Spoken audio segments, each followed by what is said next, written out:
Secular ముసుగేసుకుంటాడు. Ramzan ఇఫ్తార్ విందుకేమో టోపీ పెట్టుకుంటాడు వెళ్ళి. గురించి మాట్లాడాలంటే నేను ఒకటి దీనికి సంబంధించి హిందుత్వానికి సంబంధించి ఇఫ్తార్ విందుకి వెళ్ళినటువంటి ఒక హిందూ లీడర్ ఏ పార్టీ వాడైనా సరే టోపీ పెట్టుకుంటాడు వాళ్ళది. క్రిస్మస్ సెమీ క్రిస్మస్ అన్నప్పుడు వెళ్ళి టోపీ చేసుకొని చదువుతాడు 2 వాక్యాలు 3 వాక్యాలు వాళ్ళతో పాటు ఇలాగ ఏదో అంటారు మామూలుగా. అదే గనక ఆ ఒక రాజకీయ నాయకుడిని ఆయన హిందూ ధర్మం పట్ల ఇలాగే మాట్లాడుతున్నారంటే ఇప్పుడు యోగి గారి పైన ఎన్నో వచ్చాయి మామూలుగా.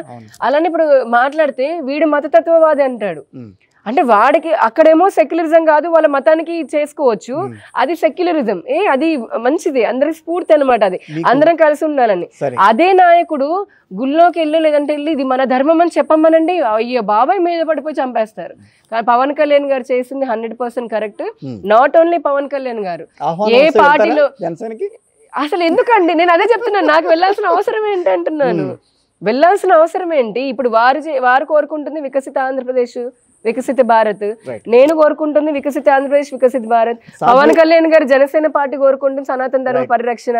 మా భారతీయ జనతా పార్టీ కోరుకుంటుంది కూడా అదే. కనుక వారికి నచ్చకపోతే లేదా అవతల పార్టీ నాయకులని మనం అంటున్నప్పుడు ఇంకా వారు అసలు మనం భరించలేనంత చూపించారు. వీడియో వేసిన తర్వాత వీడియో చూసిన తర్వాత కింద అంటారు. ఇప్పుడు మొన్న జేసీ ప్రభాకర్ రెడ్డి గారితో వచ్చింది సార్, మేమేదో నేను నా అభిప్రాయాన్ని వ్యక్తపరిచాను, కానీ మరి ఆయనతో సహా వారితో సహా అంత పెద్ద వ్యక్తి వయసులో సిట్టింగ్ మున్సిపల్ చైర్మన్, ఆయన కొడుకు ఎమ్మెల్యే, ఇన్నేళ్ళ అసలు నేను పుట్టక ముందు నుంచి రాజకీయాల్లో ఉన్నటువంటి వ్యక్తి సంయమనం కోల్పోయి అహంకారంతో ఎలా మాట్లాడేశారు. ఆ వ్యక్తి అలా ఆ స్థాయిలో అలా మాట్లాడితే ఆయన కింద ఉన్న వాళ్ళందరూ మరి మమ్మల్ని వదిలేస్తారా?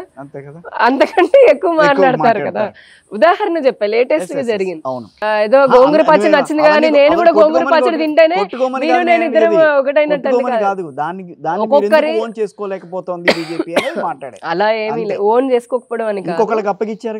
ఎవరికి అప్పచెప్పాం? ఎవరికి? పవన్ కళ్యాణ్ ఒకటి అప్పగిస్తే తీసుకునేదండి సనాతన ధర్మం. మీరు అలా అనుకుంటున్నారండి. మా చేతుల్లో ఉన్నంత మటుకు మేము సనాతన ధర్మ పరిరక్షణ, మళ్ళీ ఈ పదం ఉపయోగిస్తున్నా, క్లియర్ కట్ మీనింగ్ ఉంది.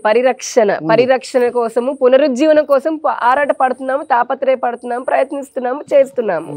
రెండోది పవన్ కళ్యాణ్ గారి విషయానికి వచ్చేటప్పటికి మేము కేవలం పవన్ కళ్యాణ్ గారే కాదు, అసలు వెల్కమ్ చేస్తున్నాం. ఎందుకంటే అంత ఫాలోయింగ్ ఉన్న లీడరు.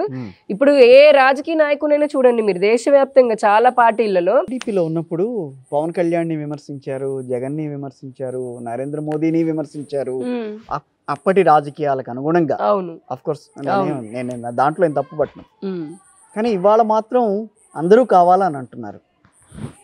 అంటే ఒకటి ఒక లక్ష్యము మైండ్ ఎట్లా కూడా దాన్ని కన్వర్ట్ చేసి, ఎందుకనంటే దాన్నే మెచ్యూరిటీ అంటాం, దాన్నే ఇంకా బాగా అవగాహన పెంచుకోవడం అంటాం కదా. ఇప్పుడు వాళ్ళు చేసింది తప్పు, వాళ్ళు అసలు దాని గురించి కాదండి, దాని గురించి అనట్లేదు.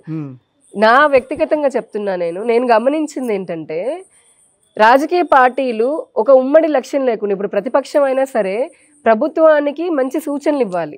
అంటే వారి ప్రభుత్వం అధికారంలో లేకపోయినా సూచనలు ఇచ్చి అల్టిమేట్లీ ఆ రాష్ట్రం బాగుపడాలి, లేదా వాళ్ళ ఎంపీనో ఎమ్మెల్యే ఉంటే వాళ్ళ కాన్స్టిట్యున్సీ బాగుపడాలి, దేశం బాగుపడాలని కోరుకోవాలి ఏ పార్టీ నాయకుడైనా. ఈ రోజు నా వ్యవస్థ లేనే లేదు.